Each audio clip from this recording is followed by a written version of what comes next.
Jour 42, question 42. Comment faut-il lire et écouter la parole de Dieu?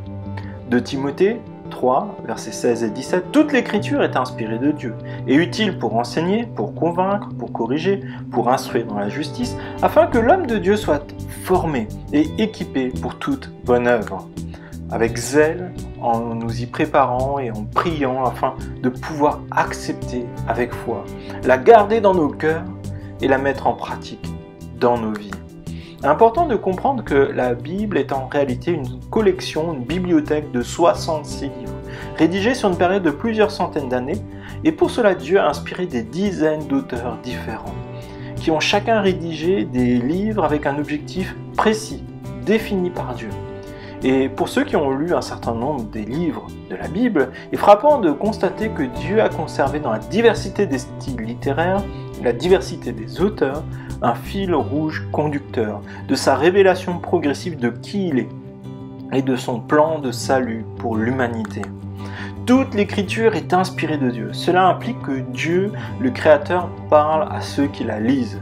Cela implique de respecter son auteur, c'est-à-dire Dieu et ses paroles, mais aussi de chercher à le comprendre qui est Dieu, quel est son objectif, qu'est-ce qu'il veut nous dire. Lorsque nous lisons la Bible, nous ne cherchons pas seulement à acquérir plus de connaissances, mais surtout laisser Dieu sonder nos cœurs et le laisser nous inspirer dans notre vie quotidienne pour que nous puissions vivre pour lui, afin que nous ayons davantage de foi et que nous ressemblions de plus en plus à Jésus. C'est le but de nos vies et cela implique d'écouter dans un esprit de soumission à Dieu. Et je vous invite à la prière. Toi qui nous as donné la parole, aide-nous à aimer l'Écriture. Aide-nous à aimer tes paroles, à en faire notre bien le plus précieux. Que ta parole soit dans notre esprit et sur nos lèvres, que nous en soyons imprégnés, qu'elle bouleverse notre manière de penser et transforme notre manière de vivre.